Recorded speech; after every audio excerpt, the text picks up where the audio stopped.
This week's episode of Lucky Paper Radio is brought to you by Secret Lair, cards that do what they say they do. Are you tired of having to explain to new players that they're allowed to point their lightning bolt at your Jace, even though it doesn't say it can target planeswalkers?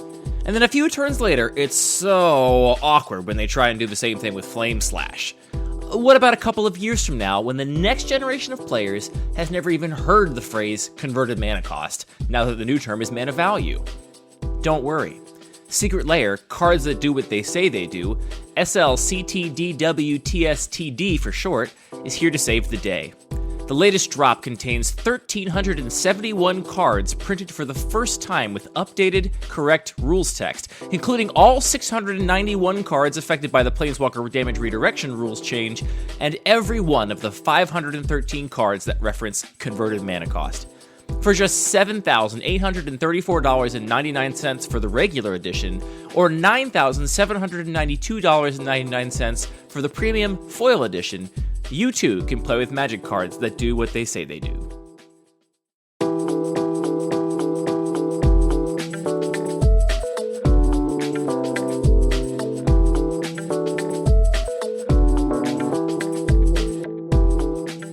TGIF, thank God it's Fibblethip. Welcome to Lucky Paper Radio. I'm your host, Andy, and I'm here with my co-host, Anthony, Island Identifier Maddox. Oh, yeah. Man, that was one of my proudest moments in GeoGuessr. We were looking at this place. We have no idea where we are, but I know we're on an island for sure. Did you see some sort of megafauna or something? Some sort of creature or plant that was much bigger or smaller than it's supposed to be? There was something about the use of sort of dilapidated resources and construction materials and the radio tower that really stuck out to me as this has got to be some isolated little island. It was a tiny little island, and we did not succeed in finding the exact one. I should say, did we correctly guess the island? No, we did not. Well, of course not. Anthony is referencing GeoGuessr, which has taken over our friend group, Anthony, as a fun, corona-safe activity to do, which is some remote GeoGuessr. This is a web-based game that has a lot of different game modes, but the primary way I've seen it played and the way we like to play is this open-world game where you basically get dropped at a random spot, more or less random, on Google Earth Street View, and you are prompted to try and figure out by placing a pin on the map of the world where you think you are currently located. And it may sound pretty dumb and boring. At least if I heard that explained to me, I would think it wouldn't be that fun. But I got into this by watching some YouTubers that are particularly skilled and knowledgeable at GeoGuessr play. And for a while, I kind of put it off because I was like, I'm not smart enough for that game. I'm not going to be able to know I can't tell the difference between Turkish and some other language on a sign. I'm not going to be able to figure this out. But I decided just to kind of play, and it's like everything that I think other people love about puzzles, I love about GeoGuessr, and I'm not a puzzle person. What do people love about puzzles? And what do you mean when you say puzzles? Like jigsaw puzzles? I mean puzzles more broadly, but jigsaw puzzles is certainly included in the set of things I'm talking about. A lot of, puzzly games, to me, just feel like I'm doing homework. It's just like, all right, well, the answer's here. I'm just supposed to fiddle around and try and figure it out, right? Yeah, and unlike Magic the Gathering, it's not a strategy game where you can, synthesize and evaluate risks and things like that. It's just can you find the pattern and do the work? Right, exactly. And sometimes it's a lot of puzzle games that are founded on some kind of little trick that once you figure out the trick, you can just do it, and the whole game is just, can you figure out that trick, or do you already know it? Rubik's Cube masters don't want you to know. Yeah, exactly. Like the Rubik's Cube, for example, once you learn how to do it, it's just a matter of going through the process to do it. And I get why some people... One day I'll figure it out myself. I actually had a class in high school where we were forced to learn how to solve the Rubik's Cube. Wow. And so I learned it at one point. I no longer remember how to do it, but I did American have to do it education. for an assignment. Well, yeah, this was in the gifted program, Anthony, so we did fun stuff like learn how to solve Rubik's Cubes, as opposed to, studying for our standardized tests like everybody else. That's extremely complicated. Anyway, GeoGuessr is all of the best parts of what I think people like about those games for me. And there's a couple of very key components.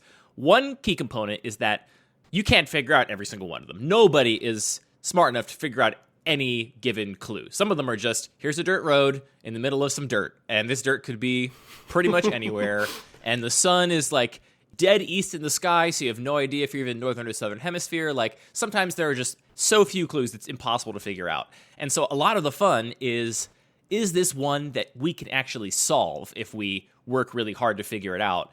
And in my short tenure playing GeoGuessr, I've had a couple, probably like 5 or 6, that I've actually gotten a perfect score on, right? So I saw just a spot on Google Maps. I wasn't allowed to move, but I could pan and zoom around my little spot, and I found the exact coordinates on planet Earth within a few hundred meters, or within, I think it's 150 meters to get a perfect score of where that pin was. And there's nothing more satisfying, where you're like in the French countryside and you turn around and you see one little road sign and you see an old building that you can see has the word inn on the sign, but you can't read the rest of the sign, so you know it's an inn in the French countryside, and it's between these two different towns based on some other signs you see. You try and figure it out, and it's just immensely satisfying.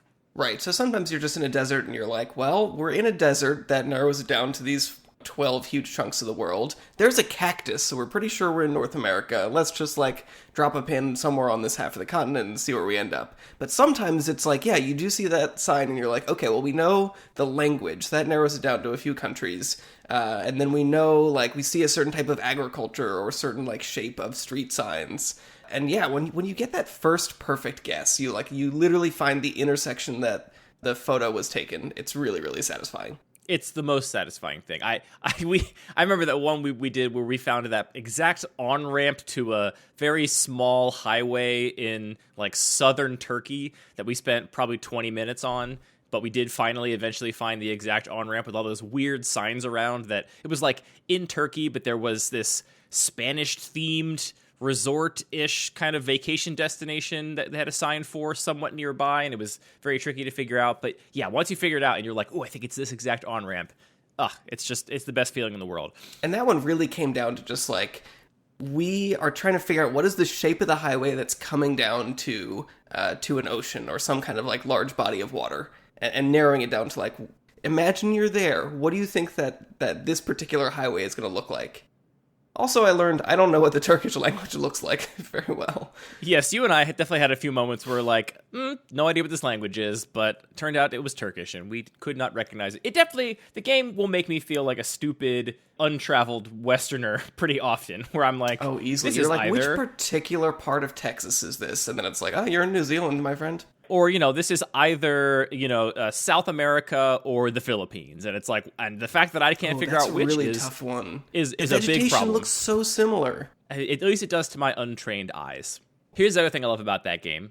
I think it's really fun that it's all real stuff. I feel like in a very tiny, completely meaningless way, I am learning a little bit about the world, That's so true. I mean, I was going to say in so many ways it does appeal to me for the same reasons that Magic appeals to me, because it's such like a huge game. Like every round is a little bit different. Sometimes you're relying on sort of your understanding of, whatever rudimentary expectations about what vegetation looks like, or a little bit of language, or, details like what side of the road you're on. So it's a synthesis of lots of different kinds of knowledge and really varied experience, all of which, that appeals to me about Magic as well. The difference is I don't feel like, oh wow, I know all of this lore about the Phyrexians that's just taking up wasted space. Instead, it's like, okay, at least I know like what radio towers look like or whatever.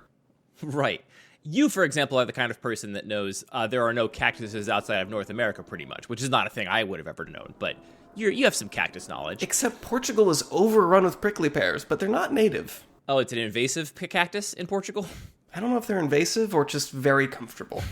What's the difference, really, at the end of the day? Perspective. We have a lot in common, as I think listeners to this podcast will have picked up on by now. But one thing we don't necessarily share is you have an appreciation for fiction, and I really struggle with fiction, especially like books and movies and stuff, because I can't help but at some point when I'm experiencing the fiction, reading or watching a thing, just in my head there's this voice going, someone just made this all up. This is all just made up stuff. None of this is real. And that's part of what's frustrating me about regular puzzle games, where it's like I'm trying to solve this dumb puzzle that somebody just freaking made up. Like the fact that it was made up by some person that's ostensibly trying to trick me through space and time makes it much less satisfying. Where here, I feel like in GeoGuessr, I feel like I've been given a totally unique opportunity to solve a puzzle in the world, right? Like, this was not constructed by somebody to trick me in a very specific sense. This was generated by some machine that was like, sure, here's a spot. Can you figure it out? And that's just, I mean, it's a subtle distinction, but it makes it so much more profoundly satisfying to me. I have no patience to sit down and do a like puzzle game. I'll get bored after 2 minutes, but I will spend 35 minutes looking up the coast of Spain because I'm 95% sure this highway is in Spain, and it seems like the East Coast for this reason, and I'm going to try and find this exact intersection, and it's just way more fun. What you said just triggered in me like the most horrible feeling, like my stomach just dropped out of my abdomen. Oh, great. Which is that You're welcome. Thought, how much better would I be at this game if instead you showed me any spot in Breath of the Wild or even Skyrim? See, I would be very good at this game if you showed me a spot in Grand Theft Auto Vice City for the PlayStation 2. I played that game so much, I know the maps of that game to the back of my hand. But yeah, I'd be much better at that than the real world for sure. We had an embarrassing moment where we saw a sign that said San Antonio, and we were like, all right, let's go find San Antonio. And we were looking and looking for San Antonio. We just couldn't find it because we were looking in California, where all the other sand cities are.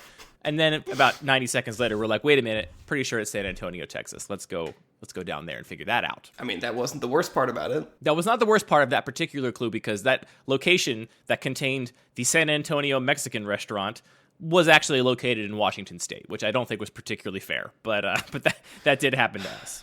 Please, if you're a restaurateur or other business owner, put the name of your town pretty prominently on the front of your business. It'll make everything a lot easier for everyone. I love this meta idea. I'm just going to go around my neighborhood and just put up very specific signs that have cross streets and name of the city and stuff, just so anybody that finds it on GeoGuessr will have good luck in the future. Are you more likely to do that or just sow chaos and just put like... what does Baltimore's climate and architecture look most like that is furthest from Baltimore? Well, so my little tiny neighborhood, I've always thought looks a little tiny bit like an English hamlet. Like if you just put up, a couple of ye old signs, I think you can convince somebody this is in like northern England. Okay, just get a sheep. There's too many trees, though. Well, we can cut them down. There you go. Too many trees is a solvable problem. What GeoGuessr? It's not GeoGuessr bombing. It's GeoGuessr baiting, I guess. I'm going to be haunted by the Iceland one we had. Was that just this morning or was that yesterday? It all blurs together. It does blur together. We've been playing a little bit, and we've been playing a little bit in the mornings before work, which puts us under a time crunch, so you can't really get super deep on a clue and go hard on it for 30 minutes. And we had one where the image popped up, and it was a beautiful countryside with mountains all around it, and this like dark sandy dirt, and immediately we were all like, this really looks like Iceland soil. Right, we all immediately were like, this looks like Iceland. None of us have been, to my knowledge, but I think we were like, this has to be Iceland. It just feels like all the Iceland marketing images we've seen. And we could see a sign for like a private property. It wasn't like a sign for a town, clearly. It was like a sign for some kind of resort or inn or some like individual property that was readable, but the words didn't really seem Icelandic so much. We could see what we were pretty sure was a body of water to the south, and we were looking at Iceland for a while, and eventually we're like, we just got to move on because we don't have time to figure this one out. And sure enough, it was this little spot right on the Icelandic coast, and if you zoomed in on the map, you could in fact see the same words we saw on this sign, and I just was like, that was the perfect one. We could have gotten it exactly had we spent the 30 minutes, but instead, or if we had spent a lot less time, if we had just stuck with our first impressions rather than someone shouting out last minute, well, this, really could be... Man, I wish my geography had actually gotten better. I think we ended up dropping in the Faroe Islands as well. Yeah, so then you're like, well, let's split the difference. It could also just be this other island in here. Let's go for the risk averse plan. Didn't pay off. But the joy for me really comes in getting it exactly. Sure, it's really cool to guess right and have the country right just by a vibe, but it's really that puzzle of, all right, here's where the road's bending, here's where the sun is, here's that mountain I can see in the distance, here's what I think is a body of water peeking through the hills, and trying to figure it out exactly. That's the fun for me. I don't get as much joy of like, yeah, this is probably Iceland, and then it was. Anthony, this is a magic podcast. We are 14 minutes into our magic podcast, and we've not once mentioned... I guess you did say something about the Phyrexians earlier, so that's going to count. Write that down. I think we could tie this into magic a little bit. So one thing about this game that is interesting, which is a topic we talk about a lot, is that it does require you to make a good faith effort to have fun with it. because you could so easily just, start Googling things. Like, you see a street name, there's 11th Street and Davis Lane, just Google that address. Which is interesting, that, like, sort of like certain formats of Magic, you have to show up intending to have a good time and sort of follow the spirit of it, and not just say, well, I'm just here to win and I'm going to spike it and do what's easiest for my win percentage. What a great way to tie it all back into Magic, Anthony. A true wordsmith. I'm going to stick a couple of my favorite YouTube videos for GeoGuessr in the show notes. So if you are interested in seeing some high-level GeoGuessr, you can check that out there. We've talked about maybe streaming this a little bit, Anthony, and so if people are interested in watching Anthony and I badly play GeoGuessr and perhaps joining along in the Twitch chat, then let us know. Maybe we'll throw up a stream and just play some GeoGuessr, which is much easier to do remotely than play Cube, which is the actual subject of this podcast most of the time. We're doing a bit of a spring cleaning episode, which is why we allowed ourselves to go off the rails for 15 minutes and talk about GeoGuessr. So we're going to talk on a couple of vaguely related topics and just kind of meander along on this Friday evening episode of the show. But first, we're going to do our listener-submitted Pack 1 Pick 1. This week, the cube comes to us from listener Pablo. This is a medium power cube aimed at new Magic players that minimizes individual card complexity while trying to maximize depth. And I can see from the description of the cube that it excludes any non-evergreen mechanics except for cycling, flashback, and kicker, which, if you had to tell me what 3 mechanics would I want to be evergreen that are not currently evergreen, I'm pretty sure my short list would be cycling, flashback, and kicker. Those are basically my favorite mechanics in Magic, so this cube is already tugging my heartstrings a little bit. Give it a year or two. I think at least cycling is going to get in there. Prowess is up there too for me. That was once evergreen and is not technically anymore. I really like that ability as well.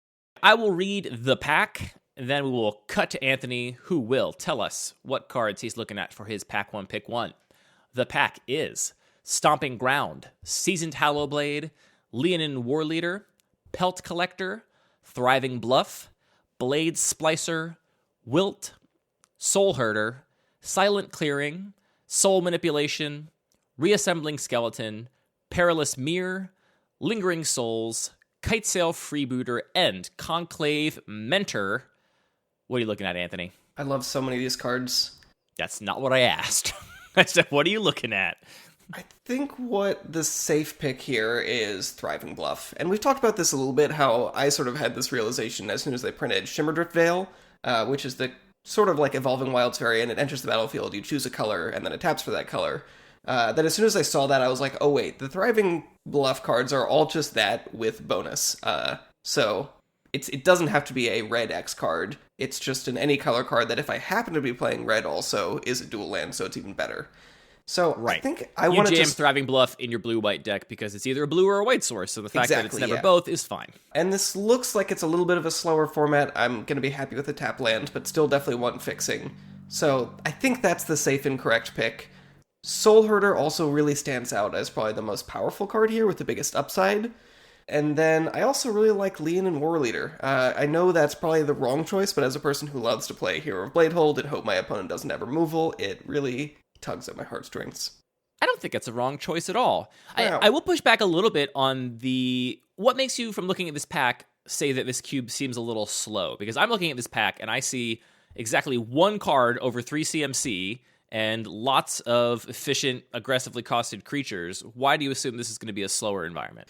Just in terms of the power level. I mean, when I say slower, I definitely don't mean super slow. I just mean compared to like your Legacy Cube or something like that. Which at that point, I feel like then like the tempo of having a tap land really does start to tax your mana base.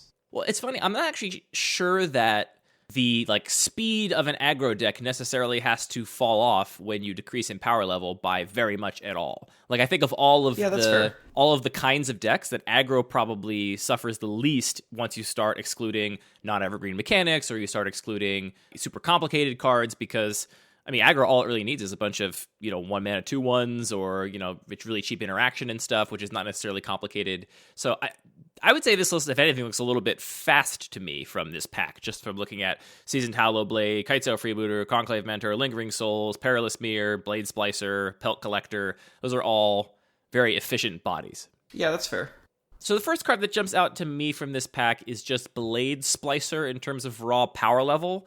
I think it and Leonin War Leader are actually kind of close, and because Blade Splicer is a single white, I would probably lean on Blade Splicer over the War Leader, but I could totally see an argument for War Leader too. It's a good threat that I'm happy to put in pretty much any deck, really. I mean, I guess not really a super dedicated control deck, but I'll play Blade Splicer in aggro. I'll very happily play it in mid-range. Something like Leonin War Leader, I'm not as excited to play in an aggro deck, and conversely, something like Seasoned Hallowblade, I'm not really excited to play in a mid-range deck. So while those two cards I think are better in their respective shells, Blade Splicer, I think, splits the difference in being very, very good in both without making me commit off the bat. I wouldn't start on the tap land, but I think Silent Clearing is a reasonable contender here as well.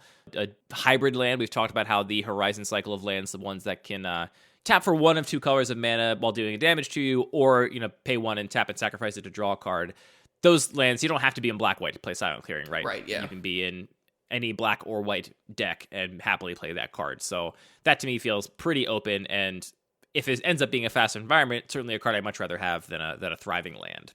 This cube looks great. I really like this cube too. Just from my brief glance at it, it's kind of right down my alley. So great job, Pablo. I think this cube looks very sick. Yeah, I mean, I think it would be very defensible also to take Freebooter, or like even Perilous Myrrh is a card that is obviously a very open pick and just continues to impress me in my own cube. This is probably a little bit higher power than my cube, but still it seems reasonable. Yeah, I wouldn't be first picking it, but I agree that Perilous Mirror always does more than I expected to. It's one of the most annoying cards to play against if you are an aggro deck, because it's two colorless mana, and all of a sudden you're like, I'm going to get 2-for-1 by this stupid 2-mana 1/1, because it's going to block something with 1 toughness, and then it's going to kill something else. And or in a pinch, just 1-for-1 trades with something with 3 toughness for 2 colorless mana is a really decent rate. It's like everything that I want out of an artifact creature. It's flexible, it fits in a lot of spaces, it's not super exciting, but it sort of plays this like filler role in a really, really good way. So yeah, I think it's going to be Blade Splicer for me, though. Shoutouts to all the cards we talked about. And I'll also say that Lingering Souls is just a card that I'm always impressed with. Absolutely. But I would hope to pick up a little bit later. If this pack was looking slow to me, I'd be more inclined to say Soul Herder, but frankly, it's not. This list seems pretty tight, and there's not a lot of fat on it, and so I don't really expect... just from my very brief glancing at this, I'm not going to come out of the gate and expect to try and draft a greedy deck. I'm going to try and draft a nice, clean, good mana, 2-color deck, maybe even a 1-color deck, and just beat my opponent down. So I think I'm going to start on Blade Splicer after all is said and done. Or, why not just Pelt Collector? The true answer to why not is because I have basically no experience playing green aggro, and so I don't know how good of a card Pelt Collector is in that deck. I expect very good. It's probably the best green aggro card or among them. And B, I wouldn't know what else necessarily to look for. I feel less confident in my ability to draft that deck successfully. I would have a lot of fun drafting, Pelt Collector, Champion of Lamholt, and Wildwood Scourge. Like, this 1/1 counters, sort of aggressive deck, but really based around the synergy of these 1/1 counters is definitely up my alley. I think if you take that Pelt Collector, you have a pretty darn good chance of wielding that Conclave Mentor and just Strongly popping agree. off, as they say. Yeah, I think it's almost easier in this pack. Like, I like that there are all these different cards that are leading us in different directions. We're not just sort of paralyzed with decisions. At the same time, almost anything here is a defensible pick. I think the only things I would really sort of look sideways at are Conclave Mentor being like a very high synergy pick. You really need to be in that spot. And same with Reassembling Skeleton. I think those are the two things that kind of fall off the bottom to me. And potentially Wilt, but just similarly, for being a strong I like sideboard card. some density of those kinds of cards in a cube. Absolutely. Like, those are really going to pay off if you're in that right spot for them. You could say the same thing of Soul Herder, though maybe a little more generically flexible in the way it can be built around than something like Mentor or Reassembling Skeleton. I personally, as much as I love flexible, good cards that just do their thing pretty much all the time, I do think that it can be pretty flattening to the draft experience of a cube if all of the cards fit that definition, and you don't have any card that really prompts you to dramatically adjust your prioritization of other cards in the pack to draft around it in some way. So I'm excited to see something like Conclave Mentor here and Soul Herder, because that gives me a direction. And maybe more importantly, I think it's great to have options for your drafters. Some players are going to want to cobble together their deck of good stuff however they want, and some players are going to want a more clear, here's my signpost, I want to do something I want to make this card good, right? And if there's something for those players, then they might not have as much fun drafting your cube, frankly. Yeah. So what are you taking at the end of the day? Is it Pelt Collector? You confused me. What are you taking? I've confused myself. I think Thriving Bluff still? Thriving Bluff is still, it's just the safest pick. Usually I'm the coward, but you can be the coward today. Anthony's on Thriving Bluff. I'm on Blade Splicer. If you want to be like Pablo and have your cube praised and drafted on Lucky Paper Radio, you can mail it to mail@luckypaper.co along with your name and pronouns, and we will do a Pack One Pick One on the air at some point in the future. Praise is not guaranteed. Anthony, I owe you an apology, I feel like. Really? For what? Well, I mean, you were laughing at me quite a bit and egging me on, but I did pop off a little bit on a rant when we played our match from the aforementioned rotisserie draft of your regular sure, cube. You did have some words, yeah.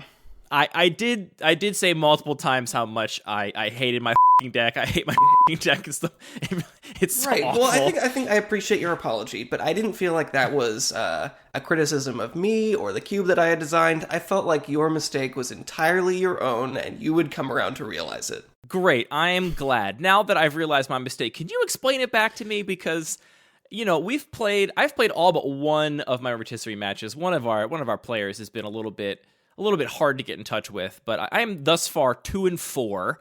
And the games I've lost have felt terrible, and the games I've won have not felt that much better. And after this last game, where I did pop off a little bit and kind of carried on about how much I hated my stupid deck, it's a stupid dumb deck, you and another drafter in our group said, like, yeah, well, we knew your deck was bad. And I would love for you to explain why, because I still don't fully get it. Why what? Why I specifically had that reaction, or like... I guess part of the question you were asking is, like, what is this deck supposed to look like in this environment? And my question was, what is this deck? Do you think it's that far afield that you don't even understand what I'm trying to accomplish? Tell me what you're trying to accomplish. Give me the elevator pitch. All right, so people can go look at this deck and all the other rotisserie draft decks, and if you want, listen to the episode where we talked about this draft in a little more detail. I will link all this in the show notes, but the full picks are available for you. I am column 1 on this rotisserie draft sheet, so I pack one, pick one booster tutor, then some triomes, and then some other stuff, and basically ended up in primarily black-green, kind of splashing blue. Blue ended up being split among a number of drafters, but regardless of that, I still got some blue cards that I thought were worth playing, and my fixing was very good, so I did play them anyway. Anthony, here's my plan. Booster tutor. I wouldn't call this a control deck, strictly speaking, because I don't think it has some of the landmarks of, like, classic capital C control.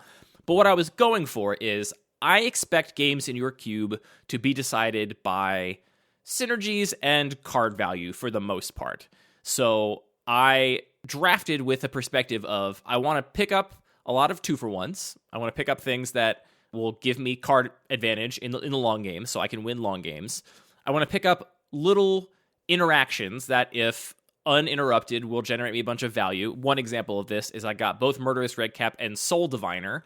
Murderous Redcap being a persist creature that deals damage to stuff when it enters the battlefield, and Soul Diviner being that blue-black 2/3 from War of a Spark that lets you tap it to take a counter off a permanent you control and draw a card. So my little engine there is that if both those are in play and the Soul Diviner does not eat a removal spell, then I can continually chump block things with my Murderous Redcap or attack if that is the flavor of the day, and it basically never dies because I can keep taking that counter off of it and generate more card advantage and draw cards. So I took a bunch of these value-generating cards. You know, I took a thing like the Eldest Reborn, which is a 3-for-1, right? It's a little slow, but it's a 3-for-1 under almost all circumstances, and I was thinking about this card advantage axis.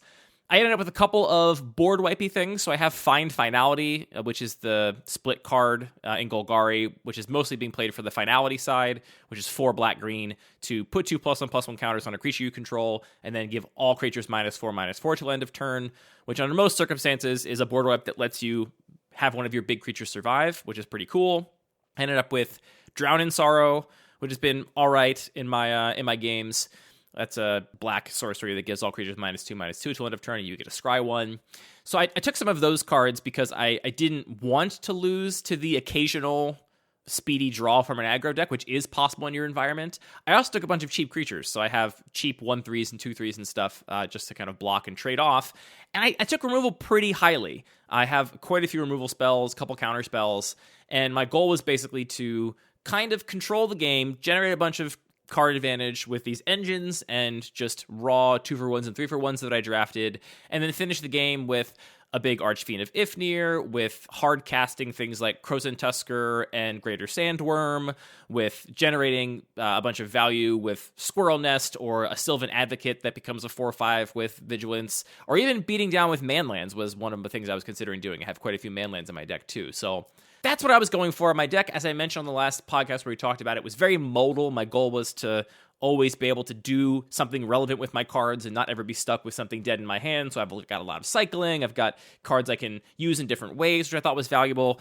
And the way these games have played out, this deck has just not worked at all. The games where I felt like I was succeeding at my plan, where I had my opponent under enough control that I wasn't threatened in the near term and the game was going to the late game, I wasn't winning in the late game because I didn't have some very specific like deck-wide synergy. Like I wasn't the artifact deck, I wasn't the heroic combat trick deck, I wasn't the blink deck, I was just the Sultai value deck, which couldn't keep up with those engines in the late game. Right, I think that's the issue I see, is you're just spread out a little bit too thin, so you don't necessarily have an extremely proactive strategy, but a lot of your reactive options are a little bit conditional and spread out in different kinds of effects, such that if you just don't draw the right one, if you don't draw the Drown in Sorrow at the right turn, you're kind of out of luck. So I do... Counterpoint, I very often do draw the Drown in Sorrow on the perfect turn, and it turns out I'm still out of luck. Still not enough? I have turned that into a 3-for-1 in multiple games that I have then gone on to lose. So, I mean, if I look at just a subset of the cards, like Courser of Crufix and Eldest Reborn and Krosan Tusker, like, these things start to form a plan, but I think you just need a little bit more to beef that up and just, like, add to the board and be proactive. Especially because when we look at, like, these decks look very different than the decks we usually see drafted in this cube, where they're extremely proactive, extremely focused on a plan for the most part. And I think, yeah, you're just vulnerable to having a bad draw. I also think you're not benefiting from splashing. You spent a bunch of early turns taking lands, but I don't think splashing for blue is adding that much value. And similarly, like the things that you have that are kind of proactive, including that kind of like synergy you mentioned between Murderous Redcap and Soul Diviner, I don't think either of those cards have a high enough floor in your deck specifically to really merit that. I mean, it's hard to really be that mean to Murderous Redcap, but I think those just work so much better when you have the opportunity for those to interact with, 3 or 4 different cards in your deck. And then if you're just playing like, well, I'm playing blue-black, I have a pretty focused plan, and a 2-3 on turn 2 is pretty good. Here it's like, well, if I get my 2-3 on turn 8, and I also have this other card, now it starts to add up to something. I mean, again, just the counterpoint. My games have gone very long, and in multiple games, I have assembled this engine. I actually don't think I've ever cast Soul Diviner without Murderous Redcap right there to start assembling this value. And it just never works. My opponent just always takes apart my engine because they had a removal spell, or it doesn't matter. They have me dead on board, and who cares that I can draw a card every turn and chump block indefinitely? It's completely irrelevant. Here's what I felt. I guess that's a counterpoint against Puppet Conjurer as well. Huh? I hadn't thought about that. Buddy, we don't have to go down the Puppet Conjurer road again. Here's what I felt. I have felt that I misevaluated a lot of individual card power level in this environment. For example, I took the Eldest Reborn very highly. I took it my 5th pick because I felt it was very easy to splash no matter what color deck I was playing, because it's only 1 pip and it's at 5 CMC, so I can just play that. This is the 5-mana saga that the first chapter is your opponent sacrifices a creature, the second chapter is you discard a card, and the third chapter is you can reanimate something from any graveyard, a creature or planeswalker, and put it in play under your control. So it is almost always a 3-for-1, albeit kind of slow. And this card has been dead awful in all of my games, and I have sided it out in every single match because all of my opponents are either playing a series of little dinky creatures that come together to form a synergy, or they're making a bunch of tokens. Even like the blue-red Spellslinger deck, which has almost no creatures in the list, like there are very, very few creatures in the list, the creatures are Murray Mystic and Young Pyromancer and stuff that just make a bunch of tokens. And so unless I time it exactly right, I'm never going to get the thing that matters with my Eldest Reborn. And that's just a card that I have felt has been very good in your cube in the drafts that I have played it, in the regular drafts, and here it's been dead awful. And I'm just not playing my 5th pick in games 2 and or 3 because it's just been terrible. Similarly, I think that almost all of my removal has been terrible. And here's my argument for this. I know that your perspective on your cube is that you don't want to run the super efficient removal because you want more committal creatures to be viable. You don't want someone to play an Archfiend of Ifnir and just get it immediately, chewed up by a 1 or 2 mana removal spell reliably, because that makes something like Archfiend of Ifnir not ideal anymore. You don't want to do that. It's not an optimal strategy. So your removal starts at 3, and you have a lot at 3 and 4, and kind of in that sort of CMC range. The removal I ended up with, just my removal suite so we can go over it. If we count Discovery Dispersal, I have Discovery Dispersal, I have Eldest Reborn, Find Finality, Archfiend of Ifnir, Murderous Redcap, Ulcerate, Drown in Sorrow, Deadweight, I won't count the counter spells, Murder, Status Statue, and I've occasionally sided in Collision Colossus. And all of these spells have felt bad because all of my opponents, the things I care about removing, have been cheaper than my removal spells, which has felt terrible. Or, in the case of like our matchup, me removing your Traxos, which was the card that mattered the most in our matchup. In both of our games, I removed Traxos 2 to 4 times, and you just continued to get it back.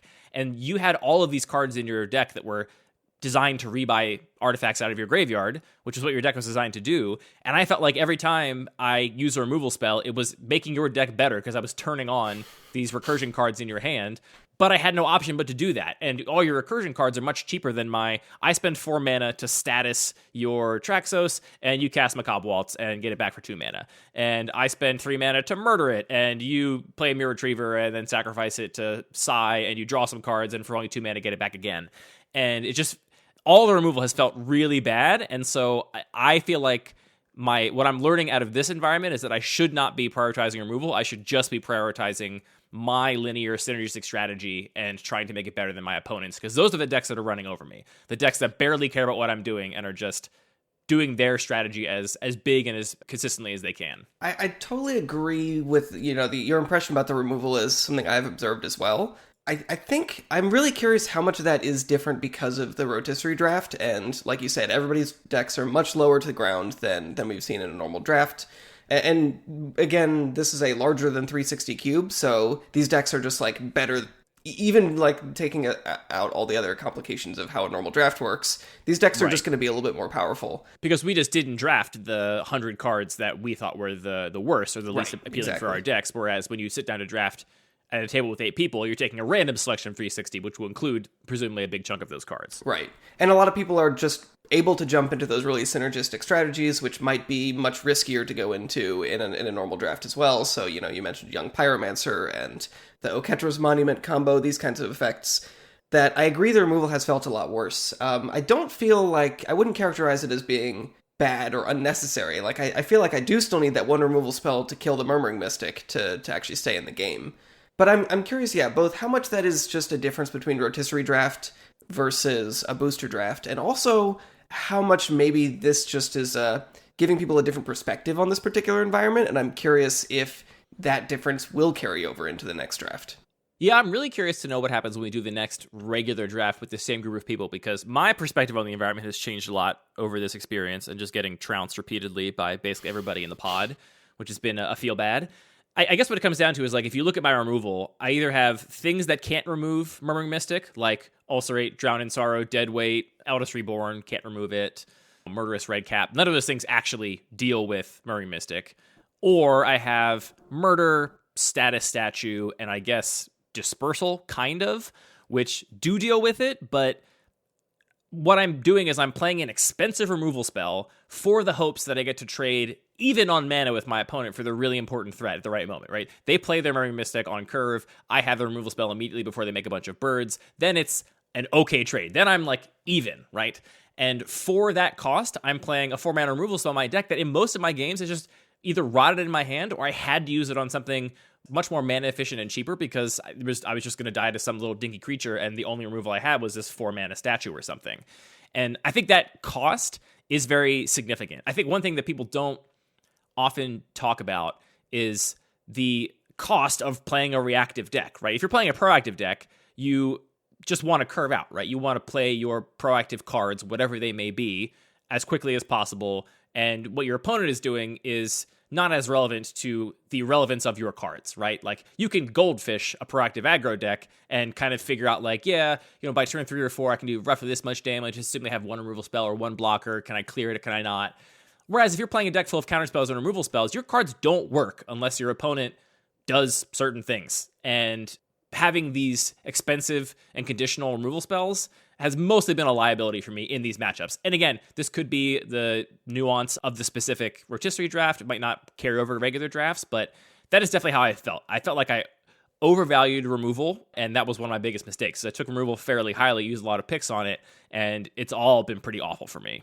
It's really interesting, because I almost feel the opposite, where not only do I wish I had a little bit more removal, I don't know if I'd be main decking all of it, or more than I have now, but I wish I had more, and I especially really wish I had more cheap removal like Ulcerate and Deadweight, and Bloodchief's Thirst was one I really regret not picking up when I took something else. But I wonder if that is because, like, my deck is leading towards a specific game plan, and I just want to make sure that on turn 6, I can double spell with Traxos and another cheap artifact or something like that, and I just don't want to get run over by a Fearless Fledgling before I can get to that point. Yeah, maybe. I don't know. I have not had very many opportunities where it felt like the cheap removal was really doing anything for my deck, but our strategies are very different, so I could be wrong there. The last card I have not at all been impressed by, and I hate to say it because I know you love this card, but Krosan Tusker has felt terrible, I gotta say. Interesting. In theory, I like it because it's a modal card, right? And right. I think for all intents and purposes, in your environment, and probably in most environments, the primary mode of Krosan Tusker is the cycling mode. So it's basically a 3-mana divination where one of the cards is a basic Cube Cobra, it's listed as a 3-mana instant. Sure. And I've cast it for that sometimes, and that's been fine. But I would not play that card if it just had that side. Like, to me, the value is that you do sometimes have this 7-mana threat. And the 7-mana threat has been so far from relevant, it's not even funny. Like, the number of creatures my opponent has to chump block it, to completely ignore it. Like, I have cast it as a threat on 7 mana a couple times because I drew it and had 7 mana. And every time I'm like, you know what? I probably should have just cycled this because maybe I would have drawn something better, even though I actually have the 7 mana to play this 6/5 out. It's just been completely irrelevant on board in all of my games, which makes me much lower on the card than I initially was. That is tough to hear. I mean, you can chide Puppet Conjurer all you want. I understand why it's there, and it's not there for most people. Krosan Tusker, on the other hand, is a card that's sort of like a benchmark card for the kind of interactions and the kind of power level I'm going for. I definitely agree. It's not in the top third or even top half of the power level of the cards, but if it's totally irrelevant, that would be disappointing. I'll put a little flag on it. Could again be a quirk of the rotisserie draft where these decks are not representative of normal draft decks, but that is certainly how it is felt. And then even against you, Anthony, against your artifact deck, your deck is all artifacts, and I brought in out of the sideboard Reclamation Sage and Thrashing Bronodon, which are 2 cards that are ostensibly supposed to hate all over your deck, and it was just more removal for me to fuel your more recursion spells, and I still eventually died to stupid Traxos. I don't know what I'm supposed to do. I don't understand how I'm supposed to win most of these matchups, honestly, in the colors I'm in. And maybe that's just my fault for prioritizing these cards and, going for the open color. But the one thing I did notice is that, we talked during the draft. I actually felt like people were undervaluing green. I thought the green cards were good and no one was taking them. So I ended up being the primary green drafter. Having now played with the cards, what I do think is missing from green in your cube, maybe, hypothesis, is some strong synergistic payoff for being in green. It's not that the individual cards are worse than the cards in other colors, but when I look at blue-red, you have the spell slinging deck. When I look at combinations of Esper, you have these blink synergies and like the recursive stuff. When you look at red-white, you have the heroic and the combat trick kind of thing with Feather going on. Blue-black has the Artifact Matters deck that can kind of spread into some other colors. I don't really understand what green's big synergistic payoff is meant to be. There's like occasional landfall things, but there's not really enablers for the landfall deck aside from the prismatic vistas everyone wants anyway. And it just feels like there's not really a way to take the green cards and combine them so that they are worth much more than the sum of their parts, which is what a lot of the other powerful decks seem to be wanting to do. Yeah, that's very interesting, especially in the context we've been talking about the rotisserie draft being much more synergy-based. Because there was sort of a dissonance to me where green has historically been like the problem color. It's sort of the deck to beat in most drafts that we've done of this cube. So that does kind of make sense, and I'm gonna think about that. Yeah, and the other thing is, I will say, to your credit, we've talked before on this show about your relationship to the greedy 4 or 5 color, just take expensive cards, good stuff deck that was often base green, because green does have some access to mana fixing in the form of stuff like Krosan Tusker. And being the drafter that took fixing the most aggressively, I got 2/3 of the way through a rotisserie draft, and I was like, even though I can splash for any of these cards really in this cube, I don't want to, which I think... Which again, might also be a feature of the rotisserie draft, because those premier cards that people know are splashable are going to go higher, whereas you can open them up in Pack 2 or Pack 3 in a booster draft.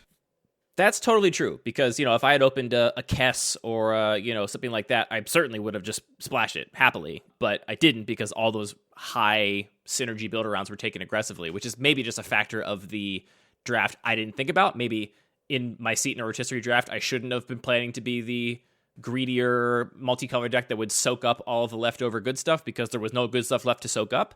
But I also think it's a sign that there are, I think, fewer like freebies for that deck, which I think is one of the most important ways to curb the power level of that deck. You hear cube designers talking all the time about cutting down on their fixing or something to try and make that deck worse. And I really think the most compelling thing to do is just make sure that if someone takes a bunch of fixing greedily and has no real cohesive strategy other than play good cards, don't give them any good cards that, work in that deck. Like, make sure that those powerful cards are build-arounds. Making sure that synergies and aggressive strategies are sort of keeping that in check.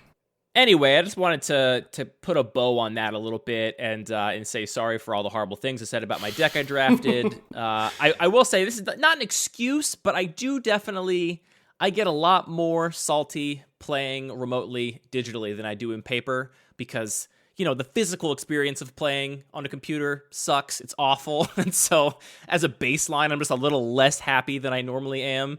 And really? 2021, you're less happy than you wish you were. Weird. Just a little bit. So that was definitely a contributing factor too. And if you hadn't been laughing so hysterically at me, I probably wouldn't have carried on as much as I did. But I'm glad that you saw that it's just me being mad at myself for making a horrible mistake and not a reflection on the environment.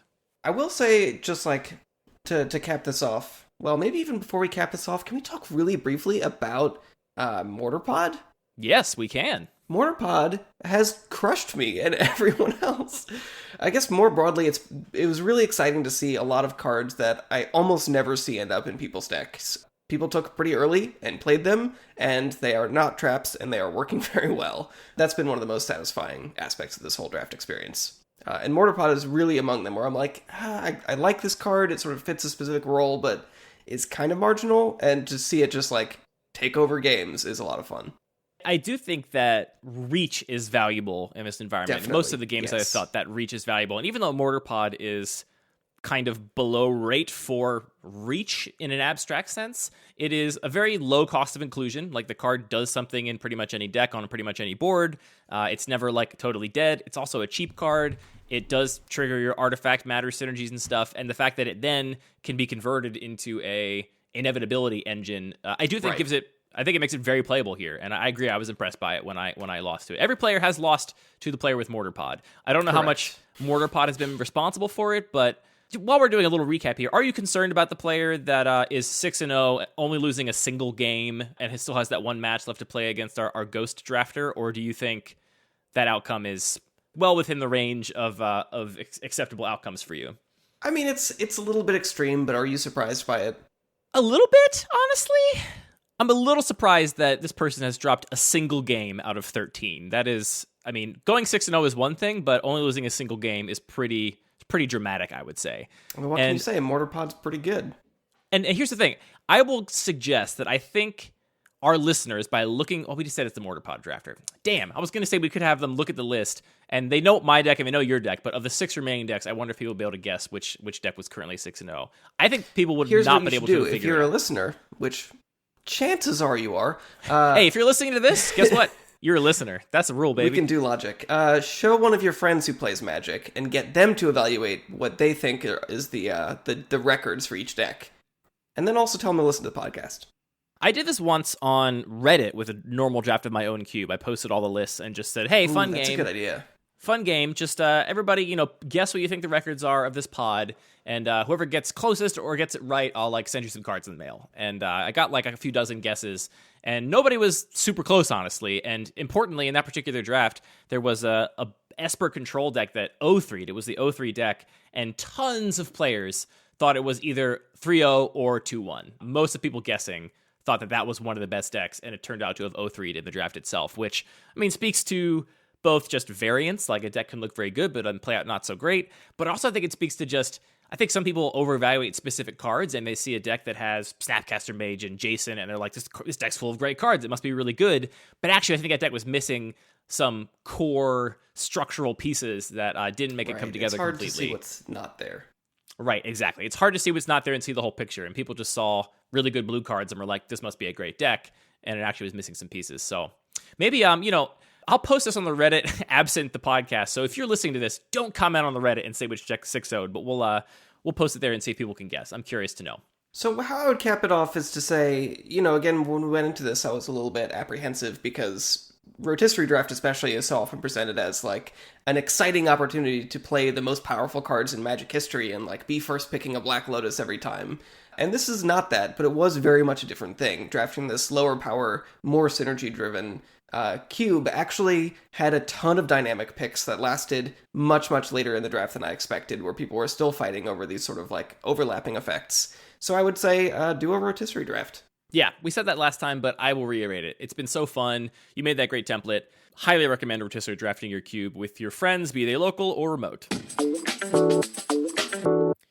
All right, real quick, while I'm owning up to stuff, I also got to come clean about Esika's Chariot. Oh, no. Why you say, oh, no? Confessions of a Magic player. Confessions of a Magic player. This is perhaps the card that was maybe the most controversial in our set review podcast, because I know that Jet is very high on Esika's Chariot and thinks it's fabulous, and I was much colder on it. To be fair, not from a power level perspective. If you listen back, I think you'll hear that I wasn't like, this card is bad. I just thought it wouldn't fit the kind of gameplay that I wanted to encourage, and I was a little concerned about where the floor was on this card. And I gotta say, I've come around completely on it. I love this card. I don't think it's much more powerful than I expected, though I have maybe upgraded it a little bit in power level. But so you're not really confessing anything? No. What I'm confessing is maybe even worse, which is I'm saying that upon reflection, I actually think this is perfectly in line with all of my cube design principles, instead of being the opposite, which honestly is even worse than being bad at card evaluation. We're all bad at card evaluation, but I was bad at looking at a card and figuring out if I liked it. I mean, how hard is that supposed to be? So, just to recap, this is 3 and a green for a 4/4 legendary artifact vehicle. When it enters the battlefield, you make 2/2/2 green cat creature tokens. When it attacks, you create a token that's a copy of target token you control, and it has crew 4. So the kind of just on the card, if you kind of read it and play it as you would expect, you cast it, it makes 2 cats. The next turn, you use those cats to crew the chariot, attack, and make a 3rd cat. And now you've gotten 6/6 worth of cats and a vehicle out of your 4-mana investment, which is a pretty good rate. Now, my criticisms of this card were that I felt like the vehicle, absent the cats, would be largely irrelevant. And so this was, in the circumstance where you come up against an opponent with any kind of removal spell, even something as simple as a shock or a disfigure, this was basically going to be a Call the Cavalry, which is that 4-mana sorcery that makes 2/2/2s in white, which, fine, but not a card I'm excited to play in my own cube. Here's where I've come around on it. This is a snowballing threat, which is good if it's unanswered. I don't think in my cube there'll be many circumstances where it's unanswered completely, because I do have a lot of interaction. What I love about it, though, is that it is susceptible to pretty much any kind of interaction on some axis, right? You can cast a artifact removal spell to remove just the chariot. You can cast a small removal spell to remove one of the cats. You can cast a board wipe to kill both of the cats. But none of these things removes all of the value of the card. None of it takes it away completely. Even if you're left with just the chariot, there's a chance later on you could play a Sarkhan the Masterless and make a 4/4 dragon token and crew the chariot and attack and make another 4/4 dragon token. That will happen sometimes, which I think is very cool. The other thing I was critical of it was that I felt like if you couldn't attack, this was, again, in a pretty bad spot where it was either a 4/4 or 2/2/2s, depending on how you wanted to block with it. And where I've come around to on that is that so many of green's 4 and 5 mana threats are already incredible against aggro decks. Like, if you're playing aggro and your green opponent gets to 4 or 5 mana and they're not already at like 10 or less, and you don't have a bunch of burn or, removal in hand, it's going to be pretty hard for you to win that game. I really like that this is a card that is not that great against aggro. It's, it's going to be a call to cavalry against aggro a lot of the time, but actually that's okay because that's already a spot on the curve in my cube where I think aggro is not favored. And so this is going to slot right into my cube, and I'm very excited about it. I also did open a foil. Did that affect my evaluation? Maybe a little bit, because now I have a cool foil. I've come around on this, so all credit to Jet. Not only is the card, I think, very powerful, but it actually does really conform with my cube design philosophy, even though I at first thought it did not. So the really contentious part about this card, though, regular foil or showcase foil? Cats are fine. I would get the showcase foil if I had my druthers. I opened a regular pack foil, so I'll use that until the end of time probably, because it's not going to be worth upgrading for me. I really like that showcase frame, and I don't particularly... I get that people like it because it's like the illustration on the regular card looks like domestic house cats, probably looks like a lot of cats owned by a lot of Magic players. I have no affinity for that cat, though, so I would probably do the cool frame if it were up to me. I'm going to come out and say I think those cats are cute. Wow. Big, bold statement here. Anthony really planting his flag. Somebody's got to be on that side. Anything else for spring cleaning, Anthony? You know what? There is one other thing. I am so excited by a huge change that is coming in Magic. I know it's been an exciting couple weeks. Everybody's been talking about this big change. It has explicitly not been an exciting year. It has not been an exciting year. This year has been a little extra, and I would like it to pop down and be a little less exciting. But what is happening is they are finally removing the most horrible phrase from Magic the Gathering, converted mana cost, and I am delighted. Yeah, I think that's a big improvement. They're switching the converted mana cost terminology to mana value, which arguably just as unintuitive as converted mana cost, but importantly, much more concise. And I think it's a good improvement. I disagree. I think it is so much more intuitive. I remember vividly when I first started playing the game, this was one of the most confusing parts. Like, it made me think, like, this game feels sloppy and confusing and alienating when it's like, oh yeah, the converted mana cost. I'm like, well, converted to what? I literally had no idea what it meant.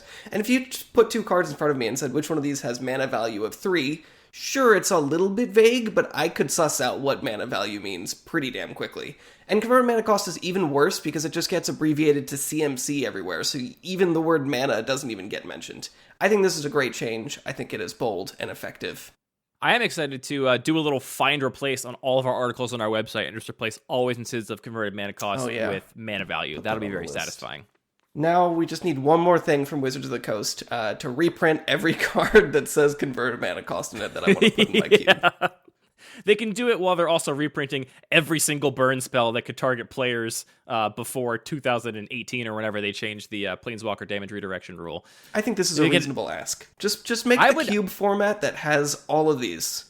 Dude, I would totally buy functional errata, the sealed product. This is just like a secret layer, but it's got 670 cards in it, and it's every card that ever mentions converted mana cost or target player that can deal damage to it. Secret layer, the cards that do what they say they do. I think I have a little opening bit for the show this week. Thank you, Anthony, for the inspiration. No problem. This has been Lucky Paper Radio. Thank you for tuning in. All of our music is made by DJ James Nasty. All of the Magic cards are made by Wizards of the Coast. All the listening is done by you. Thank you, Anthony, for talking about Magic with me. Thanks for talking about Magic with me, Andy. Do you like mushroom pickles? You know for a fact that I do. Oh man, I have a jar of these in my fridge. I'm going to put them on some ramen noodles with pork and cabbage and a pile of chili oil, and it's going to be delicious. You're going to be sweating that one out. All right, ready? Give us the mushroom recipe. All right, so you're going to start with 2 cups of dried shiitake mushrooms. You're going to soak them in hot water out of the kettle for about 30 minutes, just until you can slice them. While those are soaking, make yourself a little brine with half a cup of soy sauce, 1/4 cup of sherry vinegar, 1/4 cup of white sugar, and, an ounce or so of crushed ginger. So drain your mushrooms, and if you've not cooked with dried mushrooms before, there's a secret trick to it. You want to soak them, and then lift them out of the water so you're leaving behind any grit that's in the bottom.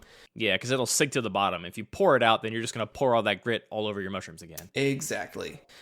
So combine all of your brine ingredients, slice up your mushrooms. I like to do pretty thin slices, like 1/8 of an inch.